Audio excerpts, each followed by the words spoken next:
So நீங்கள் invest பண்ணுற ஒரு ஃபண்டில் என்ன பண்ணணும் அப்படின்னா இயர் ஆன் இயர் அந்த ஃபண்டை வந்து நீங்கள் ஸ்விட்ச் பண்ணிகிட்டே இருக்கணும்.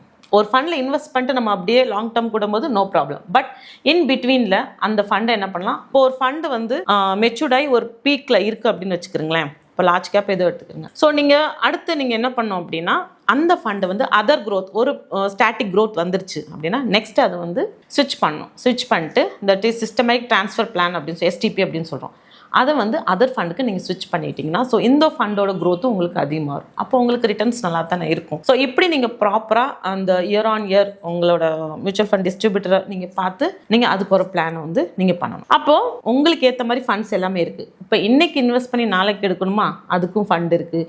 இல்லைனா என்னோட சேலரி அக்கௌண்ட்டில் என்னோட அமௌண்ட் அப்படியே தான் இருக்குது, தேவைக்கு மட்டும்தான் எடுத்துக்கிறேன், இப்போ 1 month சும்மா தான் இருக்குது அப்படின்னு நினைக்கிறேன், அதுக்கு லிக்விட் ஃபண்ட் அப்படின்றதுக்கு நான் ஆல்ரெடி சொல்லியிருக்கேன். ஸோ அதே மாதிரி உங்களுக்கு ஒரு 3 monthsக்கு இருக்குமா அதுக்கான ஃபண்டு எல்லாமே இருக்குது. இதுக்கு சார்ஜஸ் நீங்கள் பார்க்குறீங்க இல்லையா. ஸோ நீங்கள் லாங் டேர்ம் விடும்போது 1 yearக்குள்ளே எடுக்கிறீங்களா 1% உங்ககிட்ட இருந்து அமௌண்ட் எடுத்துக்குவாங்க இன்வெஸ்ட் பண்ணவங்க கிட்ட இருந்து. மோர் தென் 1 year விட்டிங்கன்னா அந்த 1% சார்ஜஸ் எதுவுமே கிடையாது. மொபைலில் என்ன ஆப்னா எம்எஃப் சென்ட்ரல் அப்படின்னு சொல்லிட்டு ஆப் இருக்குது. ஸோ அந்த ஆப்லேயே நீங்கள் வந்து பார்த்துக்கலாம் டெய்லி நீங்கள் இன்வெஸ்ட் பண்ணுறது எவ்வளோ அமௌண்ட் இருக்குது, எவ்வளோ இன்வெஸ்ட் பண்ணியிருக்கீங்க, எவ்வளோ என்ஏவி, உங்களோட ப்ராஃபிட் அமௌண்ட் எவ்வளோ இருக்குது அப்படின்றது அதுலேயே எல்லா கேட்டகரிஸ் என்ன ஃபண்டில் இன்வெஸ்ட் பண்ணியிருக்கீங்க அப்படின்றது. ஸோ உங்கள் கையில் மொபைல் ஆப் இருக்குது, நீங்கள் ப்ராப்பரான ஃபண்ட் சூஸ் பண்ணி நல்லா இன்வெஸ்ட் பண்ணுறீங்க, நல்லா ரிட்டர்ன்ஸ் கிடைக்குது அப்படின்னா yes actually we make money in mutual funds. So better invest in mutual funds than any other thing. Thank you.